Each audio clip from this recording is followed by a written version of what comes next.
It's preparing to live stream. Okay. Hi everyone, welcome. We're finally live. It's setting up the meeting. It says to me it's now streaming live on YouTube. Yeah, it's live. Okay. We're live. Hey guys, listen. If you're live and you've seen this, hi, welcome. We've been having technology issues. It's all good. Here we made it. Welcome to our Black African Woman page. Welcome to our new episode of bAw Uncensored. We are really excited to have you here with us. Shout out to you guys who subscribed. Shout out to you if you're live. We will definitely be checking in on the comments. Let us know where you're streaming in from. And for those of you who haven't been on the platform before, and you're here for the very first time, we are the Black African Women. We are a movement and organization that's just all about helping the Black African woman see herself right through Christ. And we do this through such conversations. And we are going to be having a conversation around how a woman uses her voice. And beyond that, how she navigates the different spaces when firstly, she has figured out how God wants her to use her voice, and all of the intricacies and the challenges that we face as we go through that. And I'm definitely not doing this alone because, hey, I don't have the answers. I am joined by three amazing women. Firstly, we have Sonia Dube, our founder of the Black African Woman. You can see her over the lovely lipstick. And we have the lovely Rumbi Dube. She is our social media manager and marketing maven, a woman who, you guys, if you ever need just marketing expertise, you definitely need to reach out to Rumbi. And we have the honor of having Jabulile Buthelezi-Kalonji joining us today. She is our guest for today, and we really are looking forward to just hearing from her perspective. But before we hear from her, I just want to read all the amazingness about Jabu. It's all good if we call you Jabu, right? We're going to have to read about you. I know she probably doesn't enjoy her bio being read, but you know, we definitely have to celebrate each other. Yeah. She's even cringing. Owning our gifts, owning our skills, and celebrating all the work that we've done. And so Jabu is described herself as a Black African woman writer, speaker, and social justice activist. She's a trained financial journalist by profession, with over 10 years working experience across various sectors, working as a comms, media, and stakeholder professional. She advances social and economic justice, upholding overall cohort of human rights for development across the African continent. Her work has spread across the continent, West Africa, East Africa, Southern Africa. She's based right now in Johannesburg, South Africa. And she has founded a really amazing platform called the Millennial Dialogues on Africa, where she has some of the conversations that we've had. Just recently, they were discussing issues around the Malawian elections, and they were also we also had a panel talking about what is happening, African Americans and their perspective of what was happening back home. So Jabu, welcome. Thank you so much, Larissa and team. Thank you so much for having me. I appreciate it. No worries. Thank you so much for honoring our invitation. And let's just dig right in, you know. And guys, if you apologies, we had aimed to be on time at 12 o'clock, but it just, you know, but getting there, and we definitely don't want to fit that thing that women and technology don't meet. We do meet, but today we're just like a bit off by like 50 minutes or so, but we're here. My fault, guys. But it's all good. We got it all figured out. But just to dig into the first question, Jabu,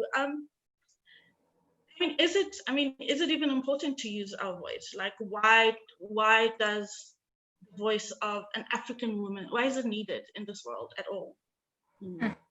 Yeah, so Larissa, it's a very important question because I know a lot of women, we struggle a lot with self-doubt when it comes to voicing our opinions or just even speaking our minds. So we always try to balance sort of the status quo with our passions and our callings and our willpower, and trying to somehow in all of this try and find a center that really just ask a response to one question of, should we even be voicing out? And I've always said to people, why is this even a question? So if men are allowed to be voicing out their opinions and they use their voice and they don't get or ask for permission to do this, why should this question then be imposed on women? So I've always been of the notion that when, each and every single person is truly born with the capacity to really fully function as a human being in this world. You're fully capacitated to be and do whatever it is that you either put your mind to.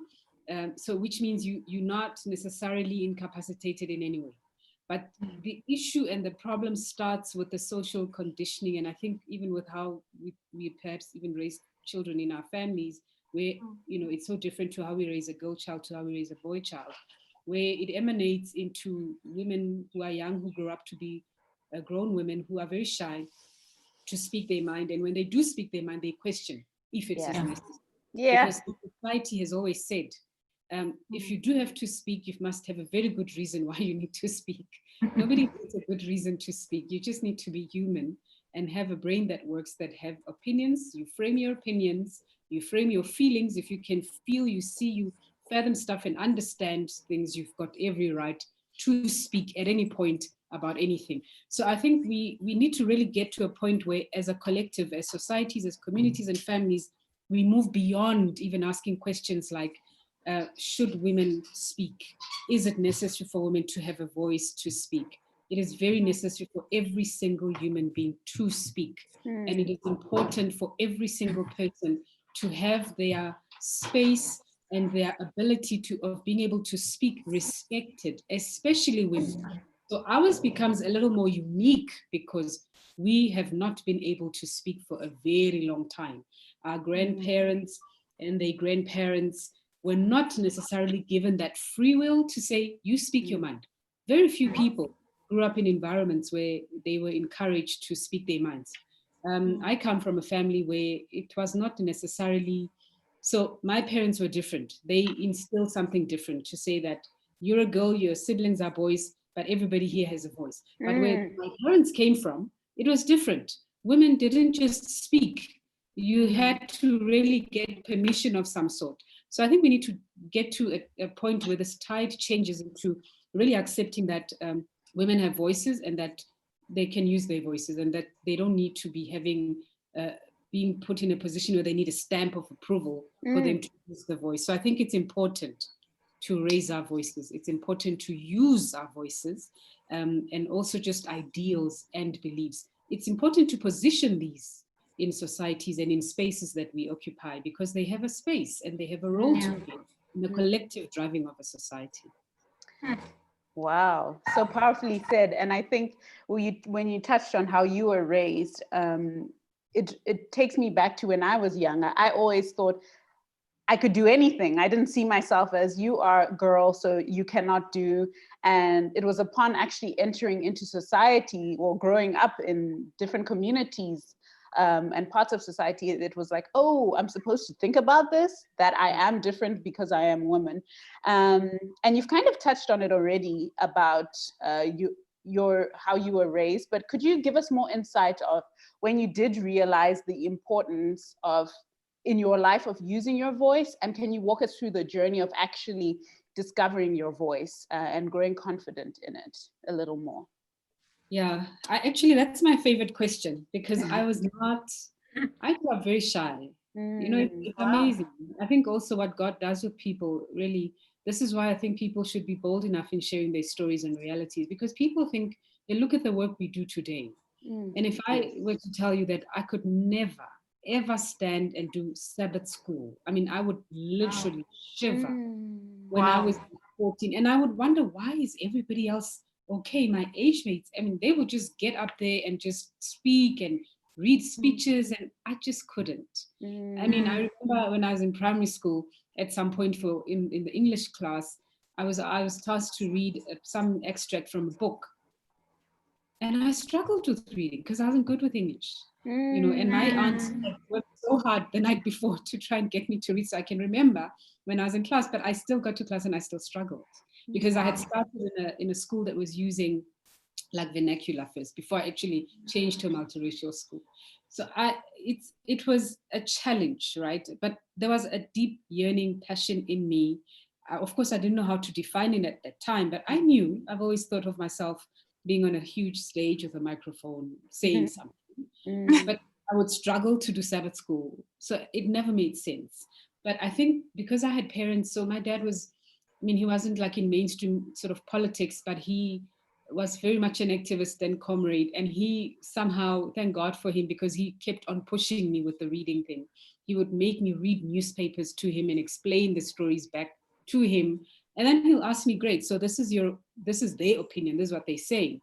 What is your opinion about what you've just read? I would have to learn to conversate with a man about my views about what I've just read in the newspaper. And he's always taught me to formulate my own opinion. So he'd always say, read this to me, this is what they say, what do you think? And I think if my dad hadn't done that, thank God for him, if he hadn't done that, I don't know where I would be, because it is through that exercise, at home, where there were no cameras, that I got to learn that actually, so I can have an opinion, I can formulate an opinion. I know how to also design my own framework of thinking as a person, as an individual, that actually matters to him, because if he didn't, he wouldn't ask me what I think. So if he wants to know what I think, chances are some other family members may want to know. And before I knew it, when I started high school, I then became prefect, and it just happened. I would get onto assembly and address an entire school. I would to do talks, and it was just so natural. And when I was not doing that, there was something always in me burning, always wishing and hoping that I could just get on stage and say something. So I've always known that you probably have a big mouth, young lady. We all have that here, don't worry. Yeah. I've always known, I mean, the voice is there. The issue is, how do we either just try to cushion this voice, because I have church. And then some of the views I had weren't so favorable for somebody who goes to church, because they were also radical, because I knew that I wanted to be a journalist, because I want to make a difference in the world through the power of the pen. But journalists are people who really cause a lot of trouble here and there sometimes. Yeah. So I had to get that too from a church setting where people thought, but your profession is for people who gossip. It's like, no, it's for actually people who tell stories and who regard historical legacies and probably shape narratives and futures. If anything, it's probably quite a key, career. But you have to navigate all this, perception about your voice. But I think me knowing, thank God, that it happened earlier, and I wish this upon a lot of young people, a lot of young women specifically. The sooner you realize it, the better, because the more you delay, it comes as a struggle with many other things along the way. So it's easier, because I mean, by the time I was a teenager, I knew that, look, I want to speak. If you don't want to listen to me, that's okay. But there'll be people who listen, and I'll speak to them. And I've always had that mindset ever since. And I know that there's an audience that will be for Jabu, and there's an audience that will not be for Jabu. So we then focus on the audience that is for Jabu, because one thing for sure is we're not doubting the fact that Jabu has a voice. And I think young women need to understand that. Do not doubt that there is a role you have to play. You need to embrace anything. So don't doubt, but embrace. And the sooner you do that, the better for you as you move along in life. And I don't know if you know, because I'm just thinking, it's so interesting the way you're sharing your upbringing, Jabu. I was like, oh my God, I can relate, because I grew up having a family, both my mom and dad, and I'm also a sister of many brothers, just sitting around the table, always arguing, always having discussions. So it's like, it's so interesting how that foundation really is very helpful for the future.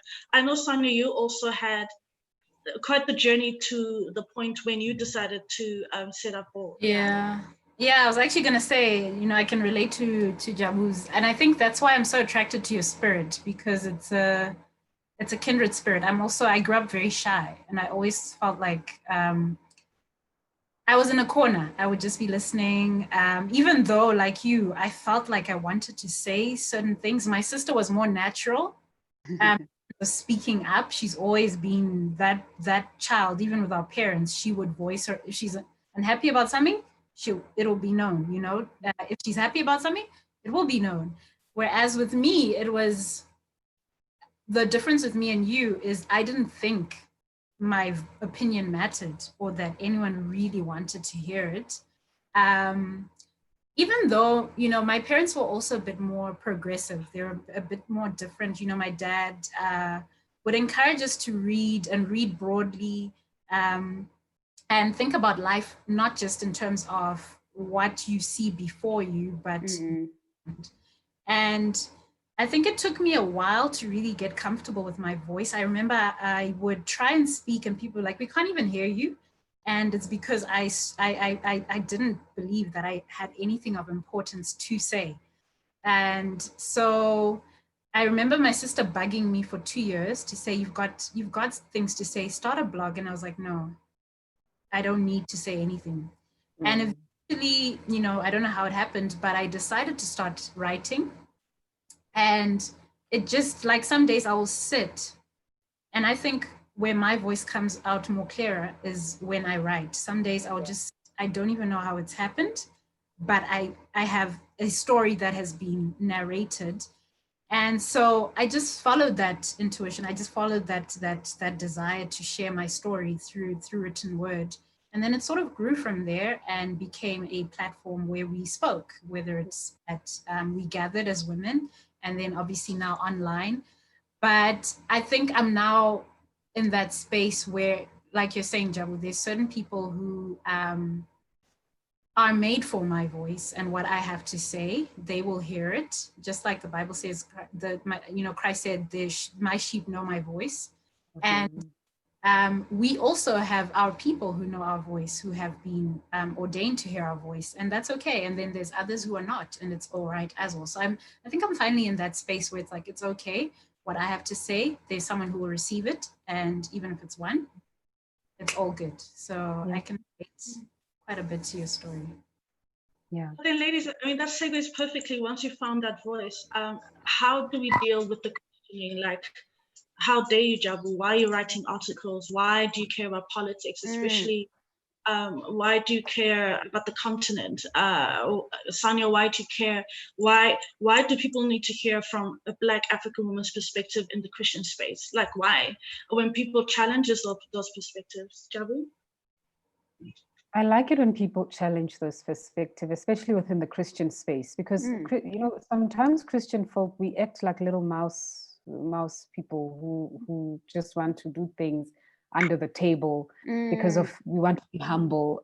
You know, of course, there's a time for humility and all of that, but sometimes we tend to overdo it in a sense where we even, you know, deny our God-given power and sense of purpose. And I meant God-given, and I deliberately am using this word because God capacitates every single person in this world with something that they carry in their hands that you must deliver on, and only you can deliver on that.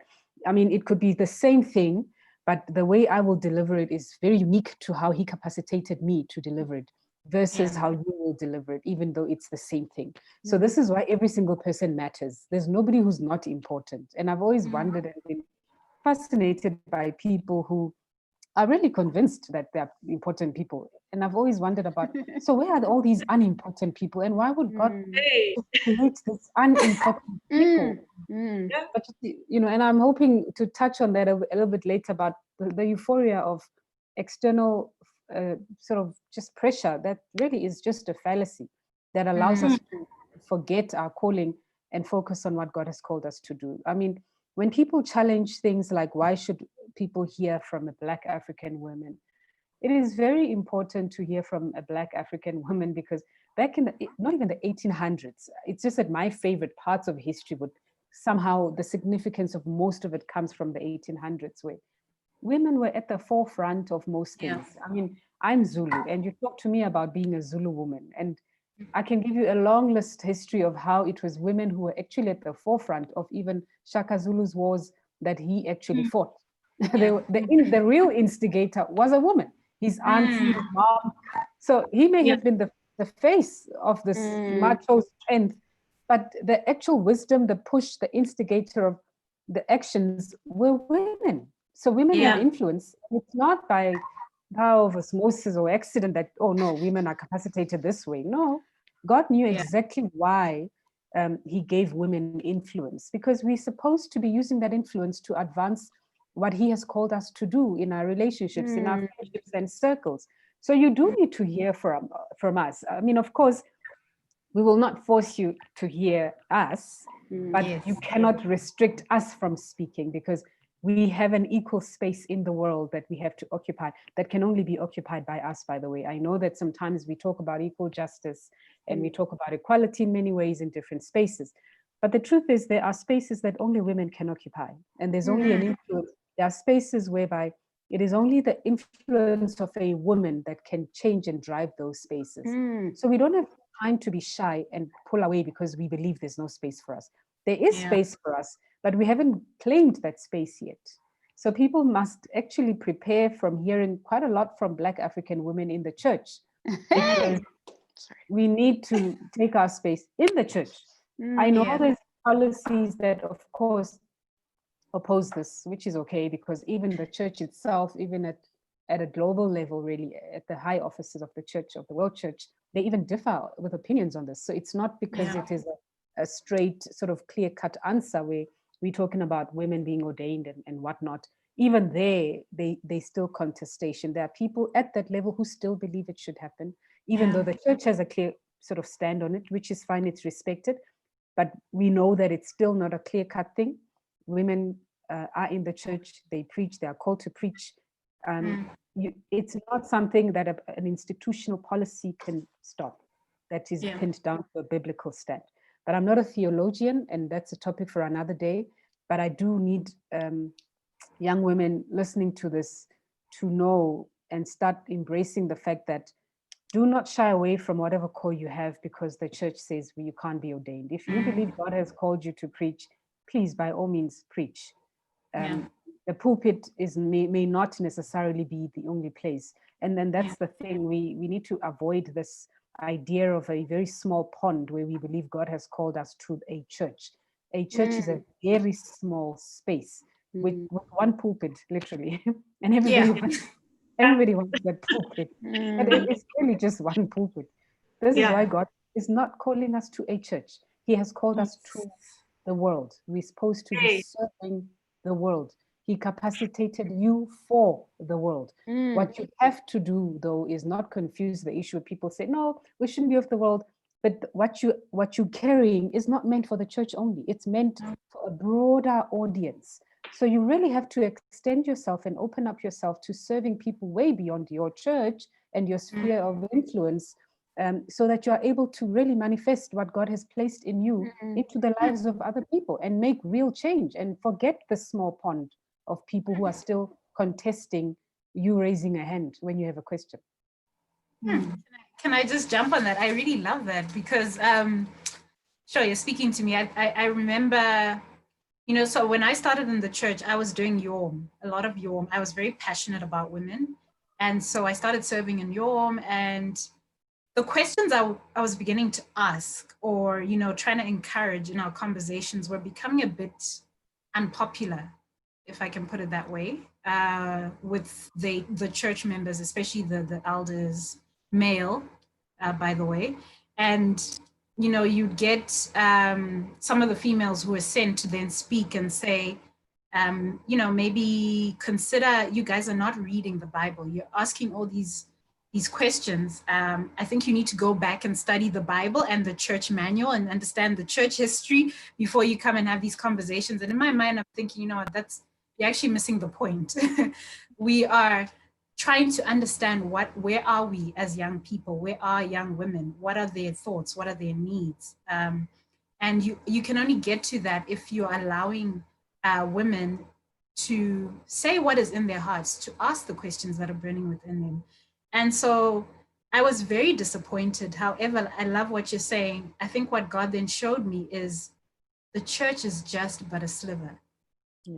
And, Christ says, go ye, like you said, rightfully, go ye therefore into all the nations and peoples of men. And so that's really why bAw came to be. It's like, it was just, we have all these thoughts, we have all these ideas, these questions, and we need a space to be able to have those conversations where we are not squashed, our voices are not silenced. So I really love what you're saying, and I couldn't agree more. I think as women, it's time to just get comfortable with the fact that we do occupy a space in the conversation. We're needed, you know.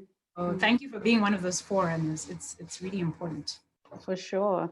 No, it's, yeah, all of the gems are being, I've been trying to take notes of like what you're saying. It's just like gems, bombs being dropped left, right, and center. But honestly, and you touch on a very prevalent issue, which leads to the next question. What do you say to those who say an outspoken woman is outside our realm of reality, calling it un-African, un-Christian, and uncultured?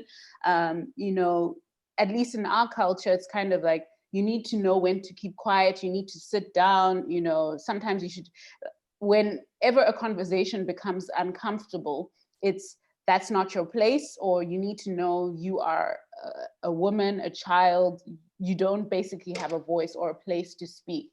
How would you address people who have that opinion that if you do speak out, it is un-Christian, it is un-African, it is uncultured?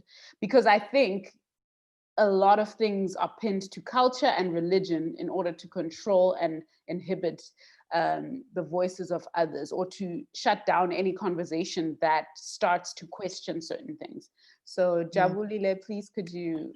Yes, Larissa? Can I add just one more thing? Because I was just thinking, as Jabu was talking about the history of the Zulu people, I was also thinking just about historically how in the world, and a lot in the continent, because I grew up in Southern Africa, it was always the case that before, when a king was too young before the throne, responsibility was always given to the regency was always given to the mother. The whole concept of the queen mother, like she has the ability and the responsibility and the wisdom to carry this baton before the king takes over, you know. And so it's so interesting when even, I know in my culture, there's like a lot of primacy given to the paternal aunt and how much importance she has in the family, just in terms of the advice that she gives to her nieces and her nephews. So it's interesting, like this, it's almost, what's the word? When things, what's the opposite? You know, in English, juxtaposition. Polarized. Polarized, yeah. I think it is just a juxtaposition, really, because we say culture, you're not meant to do this, but there's still spaces in our cultures where it is clearly aligned that we need your voice as the aunt to, as a sister, or as a mother. Your voice is very important in this space. So how it's a contradiction, that's the word. The contradiction, those things are apparent in our cultures, but yet this is how we behave, and we're told we need to do ABCD. So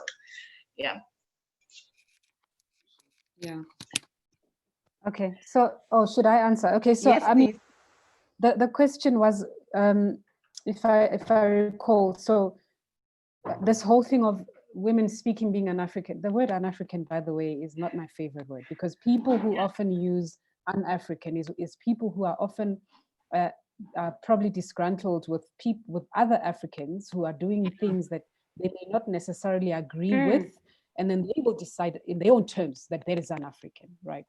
So we need to also understand that African culture is probably one of the biggest threats to women's rights movements, just essentially perhaps women's freedoms, really, fundamental freedoms, and if I can even put it that way. So I think yesterday I was talking about something around leadership, and I mentioned something about how religion has had an influence of some sort in shaping some of the nuances around leadership. Because as a leader, you will obviously by default or naturally act from what you know, what has groomed you, or what governs you, or what is your center. So this could be perhaps religion or whatever, spirituality, however you relate to those powers and so forth. And some of the elements or concepts that come out of that will then be used by you as a leader to, you know, execute decisions and, you know, basically make your influences and so forth. So if women are meant to be speaking, and they told that it is un-African for women to be talking or to have an opinion or to do this, and it's un-African, it's not, it's out of character, you know. We first of all have to talk about the benchmark that is set in the first place. Who has set a benchmark of women should not speak? So for you to tell a woman it is un-African for them to speak, against which benchmark is this? Because I would assume, and I would argue and put forth an argument and say, you are saying it is un-African because you are taking or talking from the influence or the privilege even of a patriarchal system. Patriarchal system is a very powerful system which is literally infiltrated society and continues to infiltrate throughout the entire society, even in the church. Yes. And a patriarchal society doesn't give any woman any space to do anything. According to a patriarchal system, a woman should really just sit there at the back and pretty much even be non-existent if possible. Right? So the less we even see you, the better.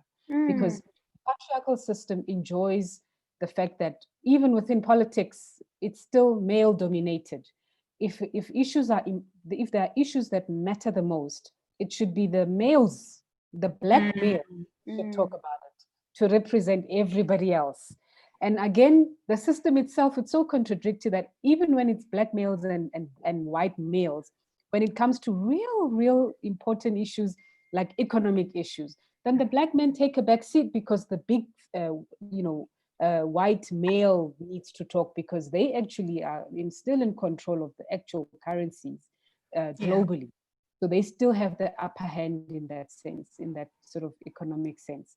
So I feel that we first of all need to redefine some of the cultures that we have had embedded in who we are as African people across various spaces that we have taken so uncontested, unchallenged, and we just take them on and we use them as tools to silence women or silence women's efforts, silence women's passions, silence women's voices and their dreams and just their realities using these tools that I believe can easily be challenged. We're not saying scrap all of them, but we are saying leave room for women to be able to voice and say that I'm not comfortable with X and Y, or I'm happy to do Y, but please explain why I need to do it. Or can I put forth another proposition? Leave room for that, because this is the 21st century. As much as we take so many learnings from women in the 1800s, women in centuries ago, women even in our families, in past generations who've done so well in setting up an example of being daughters of Africa and women of Africa in small little humble spaces in our homes, but they were really leading. We need to learn from that, but allow the fact that we have modern women who've got questions and that they should ask those questions. We need to love them enough to allow space for those questions to be entertained so that we are able to still retain them and just have that engage. That exchange is very important. I'm very much against the silencing. So in my view, there's nothing un-African. I'm just saying, in my view. The question is, what is African? We have an issue. The word Africa #1 for starters is not even original. So how would you then define what is an African when the word itself, fine, we love it. The passion is there. It's who we are. We live here. We are the people of Africa. Africa is us and we are Africa. But we cannot use who we are to belittle and sideline other people's existence and unique sense of personhood in their own right as Africans. Definitely. And I think also to just bring it closer to home, it's interesting. I think it also links to us not reading and understanding our individual histories. Like, what do we know about our mother's history? What do we know about our grandmother's histories? Because we may not give them the titles of feminist or of activist, but there are many decisions that they made for themselves. So it's so funny. I was having a conversation with friends 2 nights ago, and we were talking about just the decisions that our mothers had to make in the times that they were living in, the strength that they had to pull from, and that's revolutionary in itself. I think existing in a space for the most part, it's a really harsh reality, and as we dig in further, and then maybe even the next question, just the whole concept, and we can discuss in between ourselves, ladies, even the whole concept of this whole angry Black woman thing. I mean, is it even here, or is it something that's been brought over from there? Because a woman speaking out and just, it's not even speaking out, it's a woman expressing an opinion that she has come to through her own understanding and reading in existence. I think it's generally been used in spaces where there's more than one race. But it's interesting that it's also seeped into here in the continent, even in between ourselves. Like our brothers will be like, no, man, this thing of you always, like if we're in a space, the fact that we're always hearing your voice, we don't always need to hear your voice. Like literally, like you know, and then they say, when you're too expressive, you're too passionate, you're too aggressive in the workspace, you know. Let's dig into that. And Jabu, you can go for it. You know, I wanted to share an interesting element around what some of my inspirations have been. I mean, I take quite a few learnings from number one, where I grew up. I like what you said about how it's not about putting definitions to it. So I cannot say it was feminism, I don't know. I cannot say it was independence, I don't know. But I have an aunt who survived a divorce and literally started from scratch, and today she's comfortable and she's happy, right? And I've seen a great sense of very strong leadership in her, where she literally started on her own and kept on pushing, and you know, and she's fine. I've seen a grandmother who had a beautiful marriage, beautiful love story to this day of my grandparents, who literally carried generations on her shoulders, unemployed but educated, you know, but really a driving force to literally the entire family.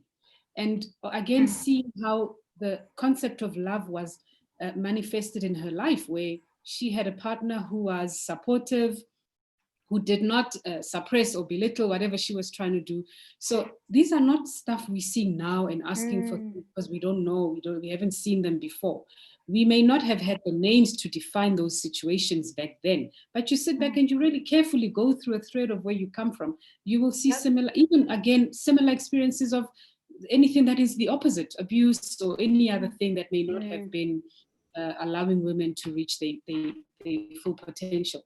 So I think we really need to appreciate where we come from, and also take a scan across the continent as modern women of today as well, to appreciate some of the work that's been done. I mean, I take courage from Ugandan women who literally held a demonstration against pornography, and they fought the whole thing all the way to constitutional court.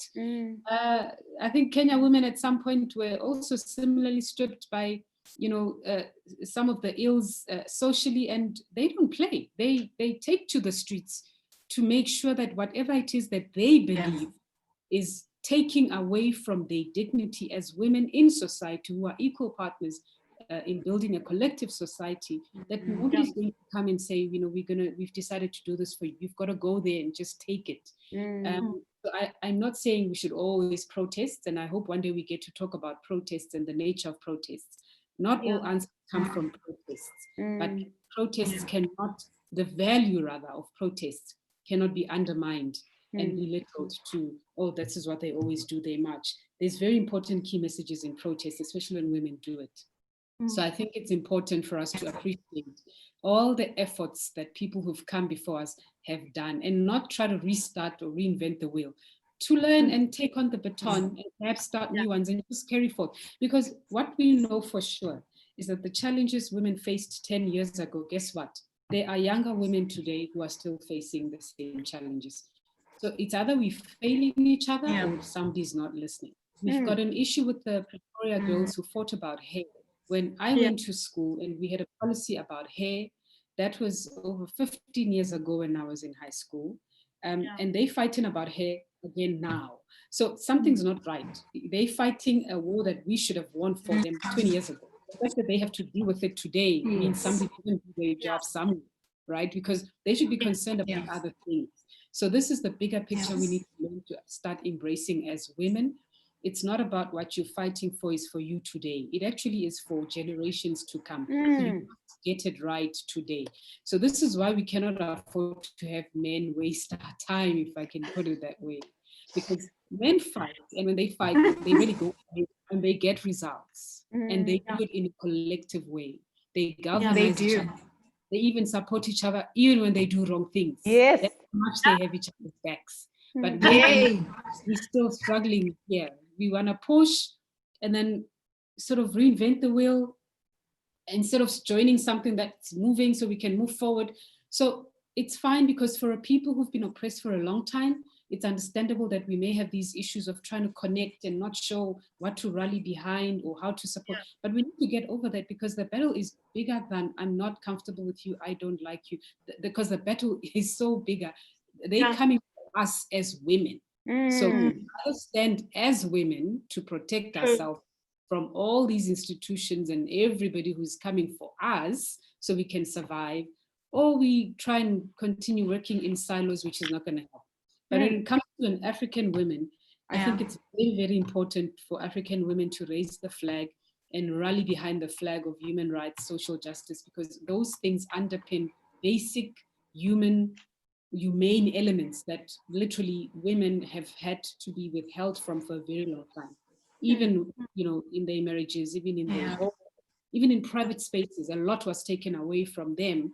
And the only spaces and time women have perhaps feel that they can now speak up is when perhaps they some form of support that they can align to and relate to, and they can then speak up. So I find this to be cushioned quite well within social justice, because every woman has a voice there. You can speak and position what you believe is to be something that is correct, not even for yourself, but for others as well. So in terms of fighting, in terms of speaking up, we cannot stop. I don't even think we've begun to touch the surface. A lot of work is going on in this regard. We've seen Black Lives Matter.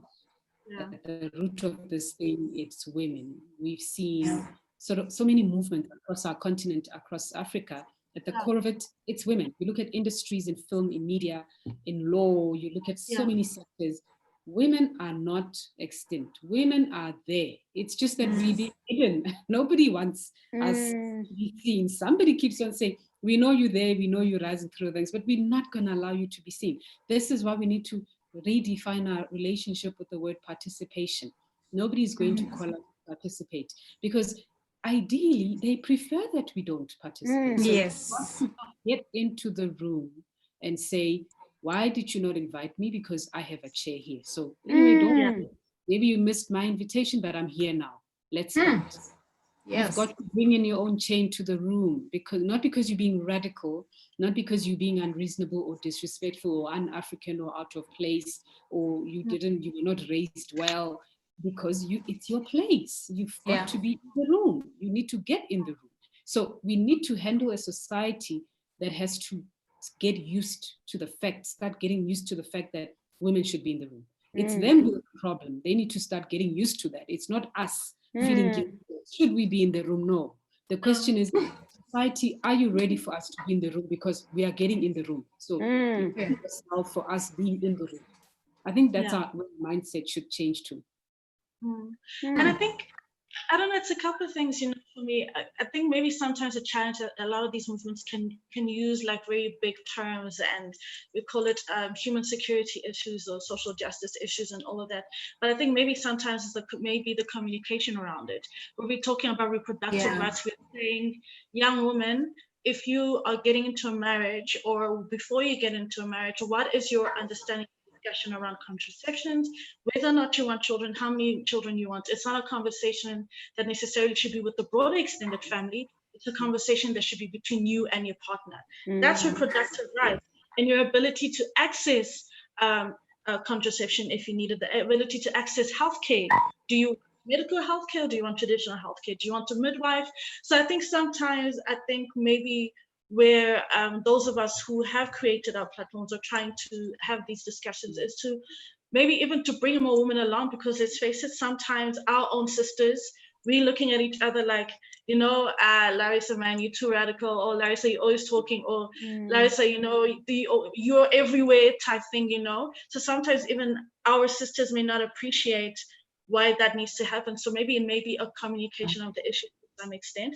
Obviously, not everyone will agree, but I think sometimes how we may explain it perhaps can invite people in.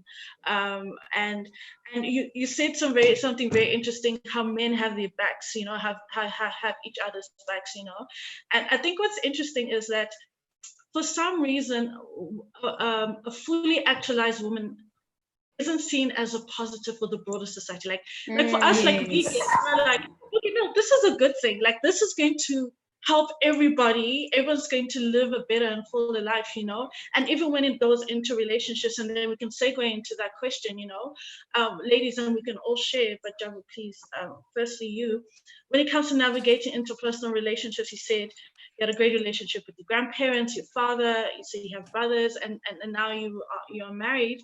Let's talk about that, like that dynamic, of dealing with that, of a fully actualized woman and then trying to get into a relationship or wanting to get into a relationship, all of these things.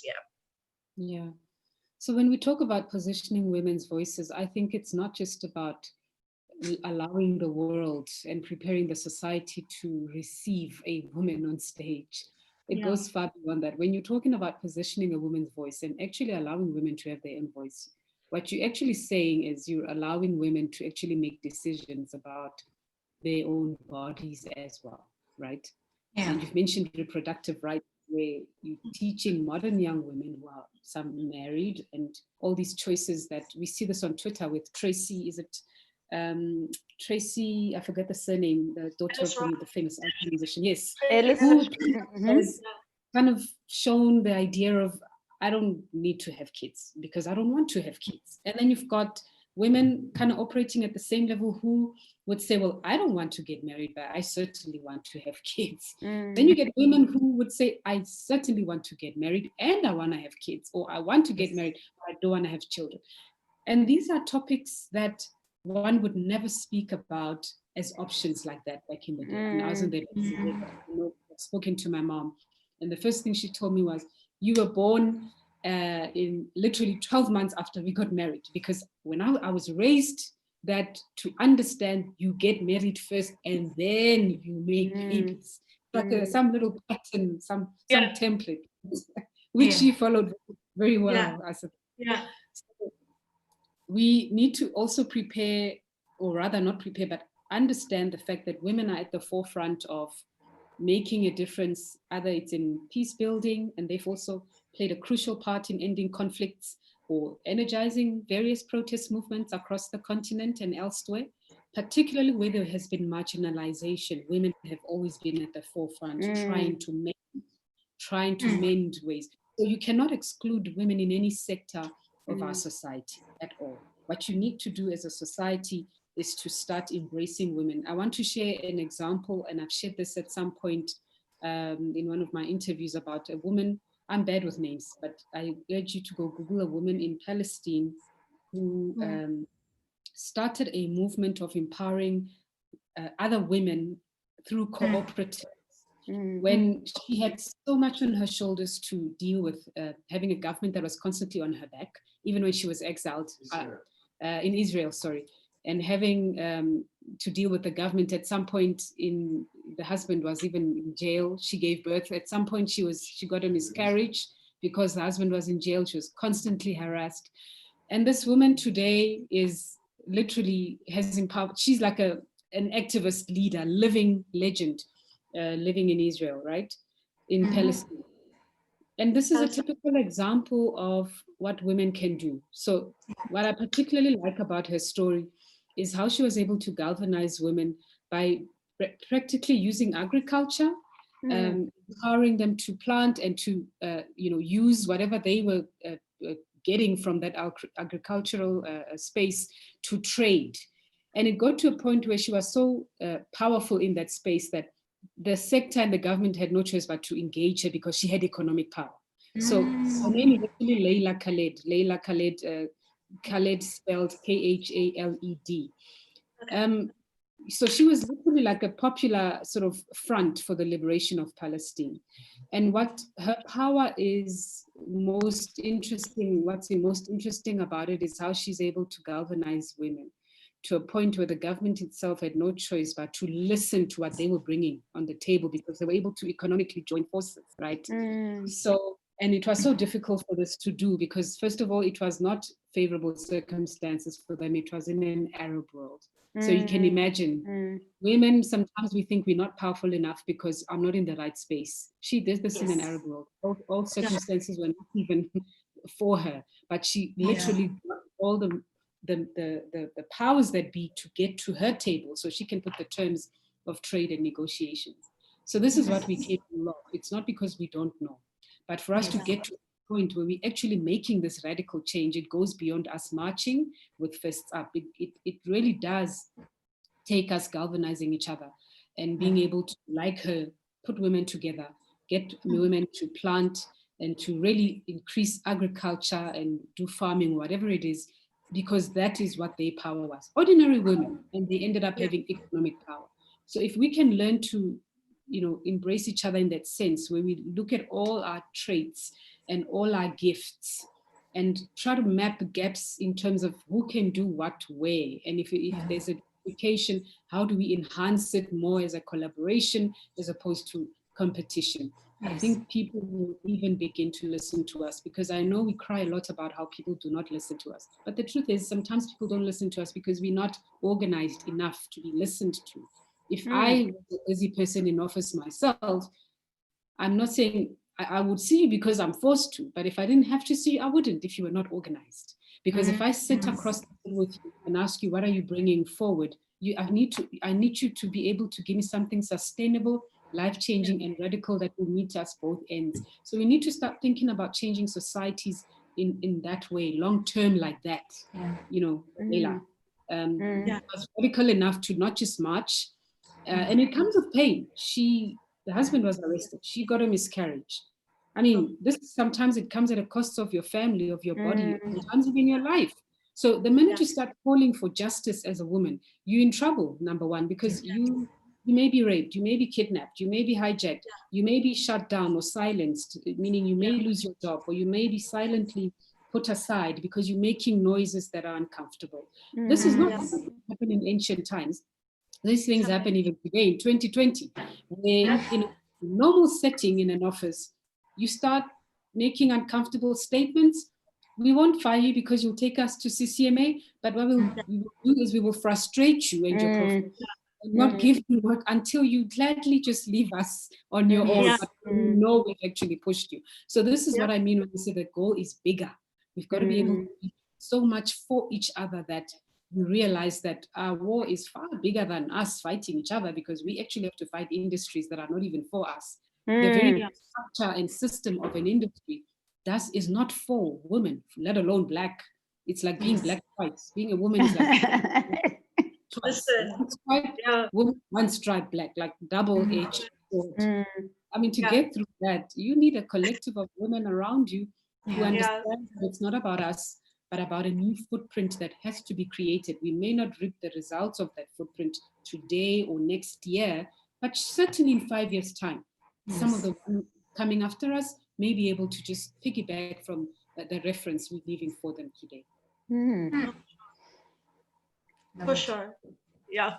Sonia, do you want to tackle that? I mean, there's just so many. Jeez. No, I think it's been said, hey?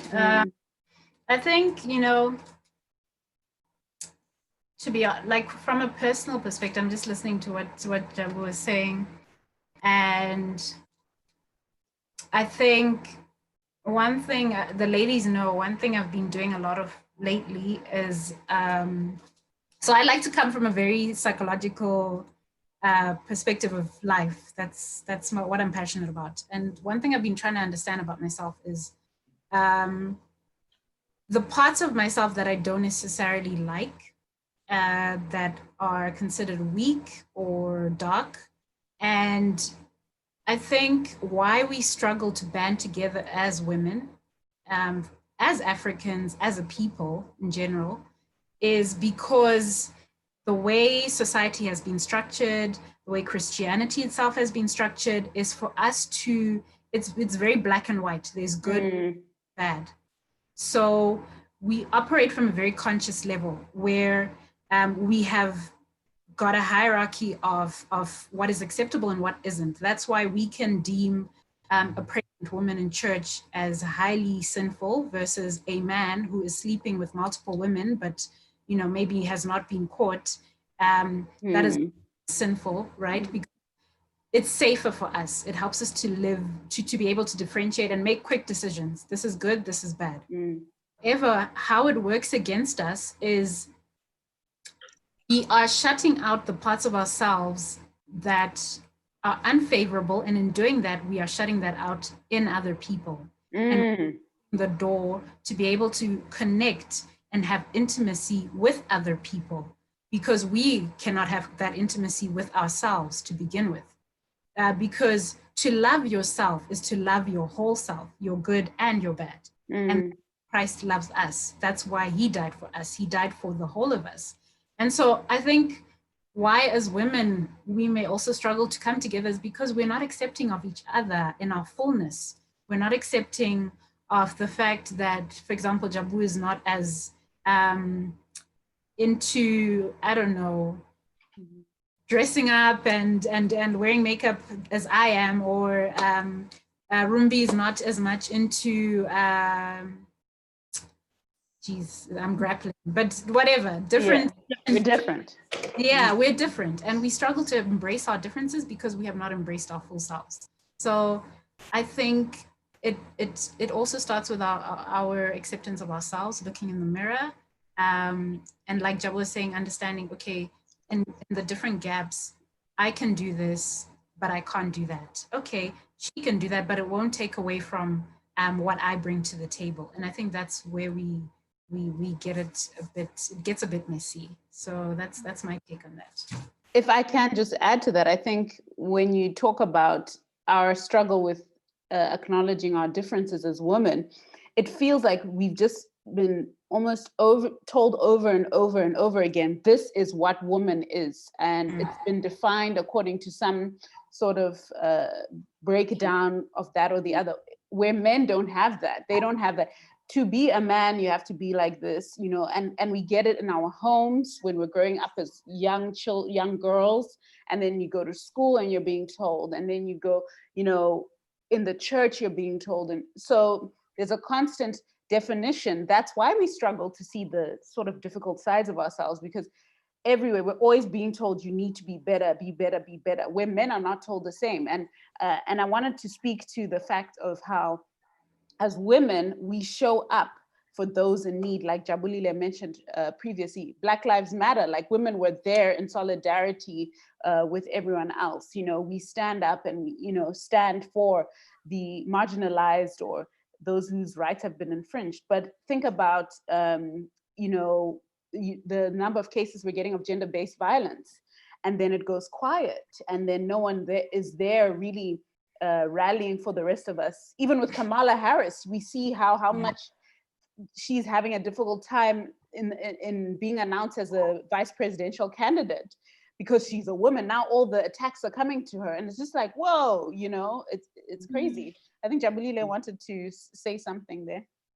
Yeah, I just wanted to add, you know, something about, or rather the importance of building sufficient support networks. And you touch on this, both you and Sonia, on this, which is important because, you know, sometimes trust cultures amongst women is very low, right? And we all know reasons for that, but that has to change. Certainly, we need to work on that. But here's the negative side of what we get, or what we tend to get when we don't really work hard on building sufficient support networks. We tend to be moving in a cycle of this disillusion that believes that for women to better themselves, you know, they need to get permission from so-and-so. And for society to actually change is because the society will decide that, yes, we are now giving them a chance. To a point where it's so personal that even women believe that when they are abused, that the responsibility of the abuse to stop relies on them and not the abuser. You see these fallacies that constantly puts women under pressure to position women as, you are the solution to everything. Even if there is a problem, you are the problem. So you are being abused, you need to start brainstorming reasons why. And nobody's talking to the person who is abusing you. Brainstorming reasons why they are abusing you. But you need to be dissected about why you are raped, why you are radical, why you are. So there's this pressure that has to really come off, that is being placed on you by the church itself, because the church is very quick to call you to a church board and say, you had an affair with so-and-so and you knew that they married. Perhaps the conversation should be going something like, you had an affair with so-and-so, you knew they were unmarried, you were married. Yes. So answer as men, put the responsibility on the men. So take the responsibility back to the men and let them do the labor work of their actions. Because women cannot do the labor work of the actions that come from men. Women are not the men. So men must do that labor. And I think it's also important that women's voices must be heard directly rather than through conference. Believe you me when I say there are things that I wish I don't even know what to do, that really grind me, is when women are being pushed to speak. The only time you know women exist in the world, in South Africa in particular, is August. August. The worst month we could ever have, because we are bombarded by how brilliant we are.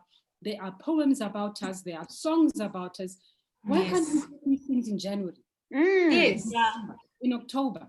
What is it about August? The historical legacy of August stands, and we appreciate it, and it's solely pinned down to the 1956 women. They stood for it, over 20,000 women who pretty much just said, you know what, we don't care about the system. In fact, we're not recognizing the system. We are marching against the system. That is what the day stands for. Now, this entire month is about women, and this is the entire month where you get this highlight in bold letters: women abuse, gender-based violence. But any other day, it doesn't matter. And that is because we compartmentalize women's struggles into events. Women every day. It shouldn't be an event. There shouldn't be any event for you to hear me speak. You should hear me speak because I'm a human being. And I live in this planet, and I have a voice and a place to speak when I should, right? So I think we need to move beyond hearing women's voices through convoluted, sort of short-term and slow-moving aids, and also development. Each time you hear women being empowered is because there's this development program. We do this because we need to be developed. Our very existence does not rely on us being developed into anything. Everybody needs to be developed. It is not, development is not unique to women. So we need to start reducing women to entities that constantly need development. And the only time to position us is when you are developing us. Sometimes you need to let us be and exist and let us fly. Because we don't need development, we just want to be. So let us be. Yes. I mean, Drops mic. Listen, guys, ladies, we could have like a picnic outside of the sun, talk about this for hours and hours and hours. And like, I think I've really learned so much. I want to ask if there are any final thoughts, and if there are, I'm just going to share just I think like just a few key points. I think that's like the sort of the highlight, the things that you should note down and write down, right? So firstly, don't wait for nobody to use your voice. I think that's been really clear as we've been discussing. You're here if you have a thought, if you're moved, like God clearly put something in all of us, and he's been driving us on to speak and to create platforms, and that's what has happened, and again, that if you're not able to pull up a chair, create a platform where you can talk, because sometimes the doors may not be open for you to come to that door. So like Sonia founded like African Women, like Jabu has come up with the millennial dialogues on Africa, create your own platforms, but above all, I think it's so interesting. I think what we all have in common is like nerves, shyness around speaking, coming up, just having insecurities about whether or not you should. As long as you're human, you're God's child, you're born, you should, right? I think we've really discussed that today. So ladies, final thoughts before we wrap up. Sonia, maybe I'll hand it over to you, and then Jabu, you can close off. Or Rumbi, if you want to say anything. No, they've said the things, and I think for me, what Jabu, her final line, we don't need to be developed, we just want to be. And I think that is literally all we ask for, is to be given the space to exist with our freedoms, our dignity, with the respect that any human being should rightly so be given. And also, in addition, being Black, we face, being oppressed, and as women. So it's just like on both fronts, on all the fronts, just let us be. Truly, I don't have anything else to say. That was really, really powerful. Yeah. Tanya?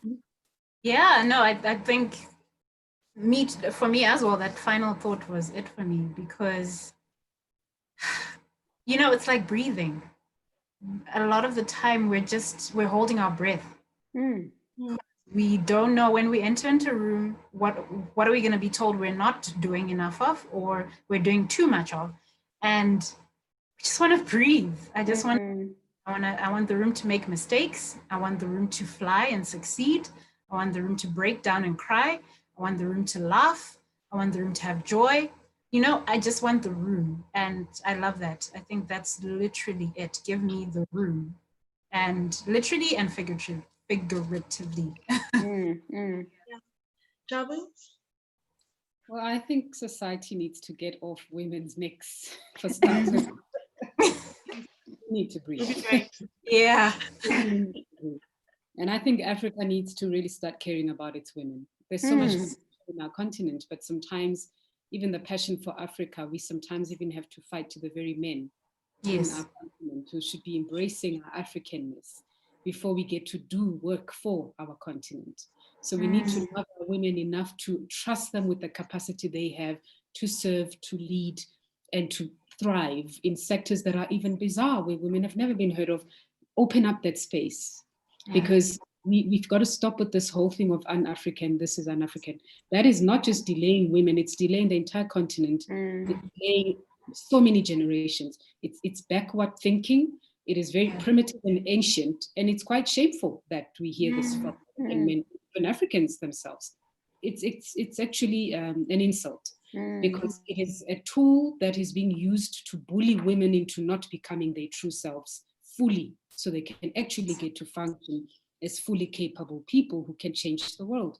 So I think Africa needs to care about its women, firstly, because if you care about its women, us as women, you will support our goals, you will rally behind our projects, our passions. Where we fail, you will correct us. When we falter and make mistakes, you will hug us and you help us brainstorm on how to come back even better, because you know that it's beyond us as people. It's about building legacies that are resilient, and it's about building resilient communities and really building more sustainable futures and communities for Africa. We need that, because everything we need in this world, this continent has. We have no reason to be seeking anywhere else for anything. If anything, the world should be coming to us to ask us for stuff. But we want to always be validated by external worlds. As Africans, it's like you cannot move unless so-and-so from a fellowship in the US comes and puts a badge of honor on your forehead. Then you believe you're a leader. And if you miss this fellowship or scholarship or whatever, you just believe you're not capacitated to do anything for your continent. You are the one shooting yourself in the foot. Nobody's going to name you a leader. You are a leader. You must lead. Yes. Don't let anybody define you as one. You lead in your space, as you've been doing. And if it means you talk to 5 people, then influence the 5 people in your space. Yes. I think we need to move beyond this validation, this euphoria of acceptance, because the call we have been called to really cushion is bigger than some of the sort of validations we are seeking.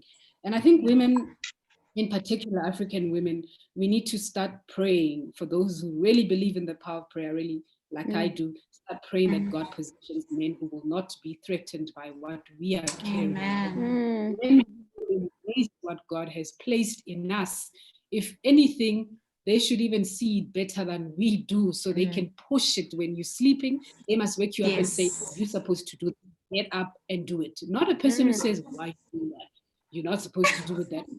So men should God should not, please, if anything, men like that must stay away from African women, because African women have a lot to offer.